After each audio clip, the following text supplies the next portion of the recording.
Akkam jirtu hordoftoota koo nagaa waaqayyo isin haa baay'atu. Fayyaa keessanii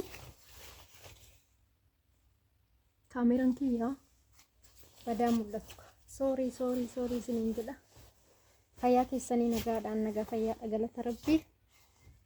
Arramee waan tokko hojjechaa gudii Sumayyaa walumaan ilaallaa jechuudha. Gaa'ii sanan jedhu Sumayyaan jechuudha. Hojii hin qabdu. Jireenyi isheen akkamiiti? Jireenya mataa ishee jiraachuun barbaaddu. Nama jidduu rafee uffannaa hanqatee Sumayyaan arge. Dhugaa rabbii kaameraan kee qulqullina hin qabu. Nama jidduu rafee uffannaa hanqatee isheen arge jechuudha. Maaliif? Yookaan saayidoo irraa hin cinne yookaan immoo araaramtee isatti hin cinne. Waa lama dhabaa yookaan immoo nama jidduu rafee asiinis uffannaa hanqate akkas taate jechuudha Sumayyaan. Amma immoo iddoo dheengaddaa Sumayyaa saayidoonii haadha manaa isaa haarawaa yookaan hawwii intala dumushbushee sana agartanii ishii sarpiraayiz godhe mana bitee sarpiraayiz godhe dhaqxeet isaan eessatti bitan ollaa isaanii ta'uun fedhattee affaaxaxxe kinoo. Dhugaa rabbii nama ajaa'iba. Machee maattaa gabaa bilaa nabbara.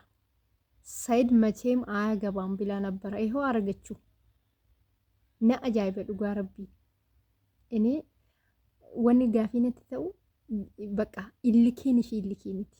Garuu immoo illeen yookaan immoo xiiqni yeroo baay'ate yookaan nama kuffisa yookaan nama kaasaa jechuudha. Dhugaa rabbii yookaan nama kuffisa yookaan nama kaasa. Isheen immoo lama dhabduu taate. Waaqa lama dhabduu. So yeroo san sobdee osoo ishii ta'e jireenya isaa keessa baateerti 100% jechuudha.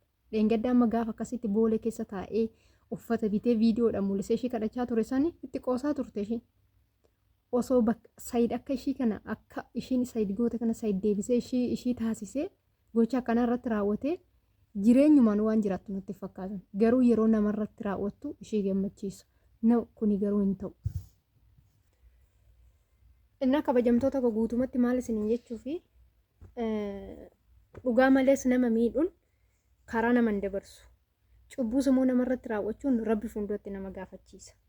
So Sumayyaan bakka qoosaa hedduu kan ishee saayidoo irratti qoosaa jirtu maaltu si mudde? Kana booda waggaa 7 taa'uu qabda. Dhugaa rabbi kana booda waggaa 7 taa'uu qabda. Osoo haadha manaan fuudhinii maaltu si mudde fuutee gadhiiste miti jettee itti qoostii jechuudha. Ilmi dhiiraa immoo akka dubartii obsan qabu dhugaa dubbachuudhaaf oo ta'e. Dhiirri dhiiraa maalummaa dhiiraa fi bakka dhiiraa hundi keenyaa ni beekna. Heerumuus baannu yookaan immoo gaa'ilas godhachuu baan warra gaa'ila godhate irraa hin hubannaa jechuudha. So maalis yoo ta'e dhiirri kophaa isaan bareedu dubartiin hin obsitilleedha. Dhiirri immoo saayidoon dubbatee jira. Ani ijoolleen barbaada. Ijoollee hedduu godhachuu barbaada. Sa'aatii ofirraa gubuu hin fedhu. Haadha manaa deebisee fuudhuu barbaada jedhee waan dubbateef deddeebisee carraasaa mokkora jechuudha. Amma micayyoon tun yookaan immoo hawwiin ani qabeenya keessirraa hin barbaadu. Aariin ati aarte dhiphitaati dhiphatteetu na dhiphisee dhufee fedhaan sitti heerumuu barbaade jetteeti kan ishii waa dagalteef jechuudha. Inni garuu qabeenya ishiin isarraa barbaaddee qabeenya san gochuu fi dhaqee osoo hin ta'in fedha isaatiif wannuma ishiin naa hubatteeyyuu fedha ishiitiin natti heerumuudhaaf murteessiteef ani immooyyuu ishiin qabeenya narraa hin barbaaddu ani immoo sarpiraayizii ishii godhaa jedhee fedha isaatiin mana kana bitee sarpiraayiz godhee jechuudha. Inni kun garuu as deebi'ee Sumayyaa akka limmootitti waraanee jechuudha. So viidiyoo ishiin achirratti hojjette agartaniirtu. Viidiyoo ishiin hojjette Sumayyaan hojjette agartaniirtu. Inni kan sirraa homaan barbaadu jetti garuu mana gaafa ati bitteef yookaan immoo sarpiraayiz gaafa inni godhu gammachuudhaan of ajjeestee jette Sumayyaa sunis aarse. Amma yaa jamaa Sumayyaan saayidootti deebites deebi'uu baattes dhugaa rabbii Sumayyaa saayidootti deebites deebi'uu baattes saayidoo fuudhuun hin oolu. Sumayyaan isoo saayidootti deebite saayidoon ni fuudha haadha manaa biraa. Sumayyaan isoo irraa haftee saayidoon ni fuudha. Yoo lachuu saayidoon ilmaan hedduu haadha manaa hedduu fedha waan ta'eef fuudhuun isaa hin hafu. So yookaan araaramii yookaan immoo jireenya isaa keessaa bahe. Yemiin mashqaabat no Sumayyaa. Ara ta'e.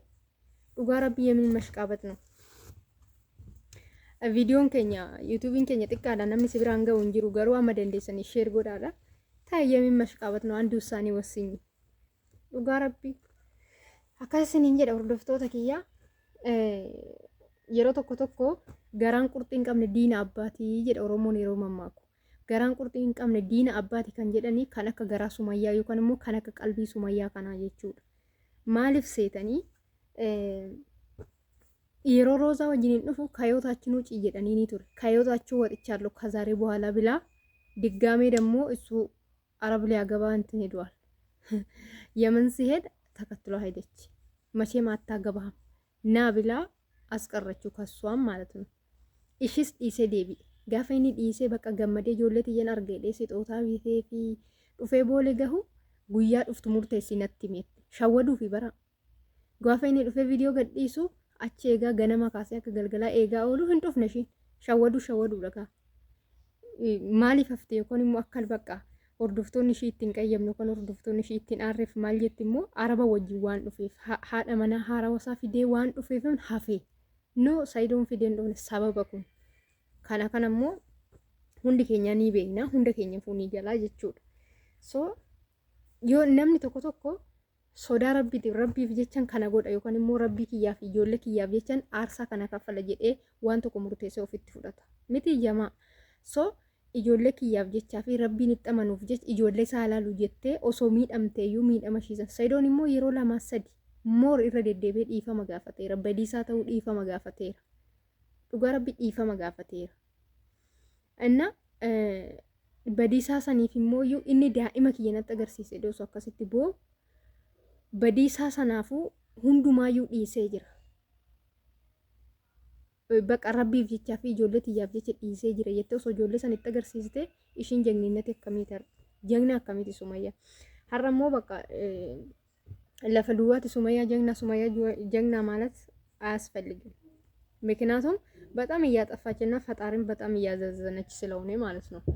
ከናፉ ወሪ ሺት ዲያተን ወሪ ዩቲዩብ ሺ ሁርዱፍተን ወሪ ሺዳን ጋራ ከሰቲንስ ወልቁናምተን አመ ደንዴሰን ጎርሳ ዱጋራቢ ጎርሳ ሳይዶ ዮተ ኢሊኪ ከሰሰኔ ፈለሜቀፍ ያካታ ሜቀፍ ደመሌ ዋን ፈደ ፉዳ ማለ Sumayyaa ደንዴሱ wanta fedhe malee micayyiti hawwiin dhiisu jechuudha. Fuudhuun dhiisu. Sumayyaadhaan isoo araarame hinuma fuudha. Sumayyaadhaan isoo adda bahe hinuma fuudha. So hundumaa nama fuudha har'a riil isteetii deemte Sumayyaanii isaaniin goorabeetiin ta'uudhaan barbaadaa jette jechuudha. Ajaa'iba rabbii garuu gizee tokko namni sheema'u. Dhugaa rabbii sheemin nama hin qabu. Kana sinin jedha hordoftoota kiyyaa waan akkanaa ta'uuni amala akka Sumayyaa kana warri qabdanii irraa of eegaa irraa of sassaabaa garaan murtee hin qabne yookaan immoo garaan kutannaa hin qabne diina abbaati akkuma jedhan sana. So viidiyoon kiyya qulqullina hin qabu baay'ee dhiifama akkuma agartan hojjechaa jira mana ormaa keessa jirra hundi keessan naa hubattan jedhee abdiin qaba. Please subscribe naa godha YouTube kiyyaa subscribe naa godha. warri video kana agartan like godha hin deegatina sinin jedha. Kanaafu qulqullina sagalee akkasumas immoo qulqullina kaameraatiif baay'ee dhiifama sin gaafadha. Kanaafu Sumayyaa garaan kee lama sin ta'ini yookaan lafa galchi yookaan gabbara lafa galchi akkuma jedha sana tokko filadhu yookaan ስንት ያፎቅ ላይ ነው ተከራዩት እነሱ የገዙት ወደ ማከራየት ጋር ስንት ያፎቅ ኮንፊደንሻል ስለሆነ ባልናገር ደስ ይለኛል። እኔም ለኔ አትነግሪኝ የኔን ቤት እሺ ያንቺ ምረጭና አንድ ህንጻ ላይ ጎርብትናችሁ አንድ ህንጻ ላይ ስንት አይ ከወረወርኳት ትተርፋለች አትተርፍም ብዬ ለወሰንኩ እርቅ ይሻላል እርቅ ይሻላል አይ ከወረወርኳት መታረቃችን አይቀርም ብዬ ነው እንዴ ረሳት ወረወር አረ ምን ነው አዘንሽለት እኛም ሽማግሌ ሆነ እናስታርቃቸዋለን አይ ልጅቷንማ ከኔ የበለጠ ወደሻታል በቃ እኔ በጣም ነው እሺ ምስጋና እንዴ ነሽ ሱመያ ስለተቀበልሽ በጣም ነው ማመሰግነው ስለመጣሽ እኔም በጣም ደስ ብሎኛል ያው እንግዲህ እንዳወራውሽ ማለት ነው ካሜራ ምናምን ምጅም ነው የመጣሁት እዛም ተቀርጸሽ ስላየሽ ማለት ነው ያው አንቺም ደግሞ ደስ ብሎሽ ስለተቀበልሽኝ እኔም በጣም ደስ ብሎኛል አመሰግናለሁ አንቺም ስለመጣሽ እንግዲህ እኔም በጣም ደስ ብሎኛል እንግዲህ እና ያው ስለ ያው የመጣሁበት ጉዳይ እንግዲህ ግልጽ ነው አይደለ አዎ በተወሰነ መልኩ በስልክ አውርተናል እና ምንድነው እሱ እንግዲህ ሰይድ ባለቤቴ ነው ካላውሽው ባለቤቴ በደም ሚዲያችሁ ተከታታይ ነኝ። እሺ እሱ ባለቤቴ ነው እና ያው ዟት የመጣት ሴት አግብቷት ነው መሰለኝ አይደል? እንደዛ ነውና ምን አይነት ቤት ነው የገዛላት? ከአሉን ሳይቶች መሃል አንዱን ነው እኮ ማለት ቤት ነው ወይስ እንደገዛላት? መኖሪያ አፓርትመንት ነው የገዛላት። ስንት መኝታ ቤት ነው? ሊከፍሉ ነው ገና ባለ 3 መኝታ ክፍል ነው። ባለ 3 አቤት! አሁን ገና ባለ 3 ምን ያደርግለታል? ባለ 1 እና ባለ 2 አይገዛም እንዴ? በተታረቁ ግን አይሻልም? ኧረ እሱ ራሱ አይገርምሽም? እርስ ፍቅር ካላችሁ ለምን አትታረቁም? አይ እኮ ፍቅር ምናምን እኮ ፍቅር ዘይ ምናምን መስሎሽ ነው? አይ ግን ያው ለእናንተም ለልጆቻችሁም ሲባል በተታረቁ ሰላም ብታወርዱ ጥሩ ነው። ለዛ ብዬ እኮ አይደለም እኔ በጣም የገረመኝ አሁን 3 መኝታ ቤት መግዛቱ ኖርማል ግን ችግር የለውም እና የት ማለት እዛው እነሱ ጋር እንደዚህ ፊት ለፊት እንደዚህ ቤት የለም አጠገብ ላጠገብ ሊሆንላችሁ ነው የፈለጋችሁት? አዎ እንደዚህ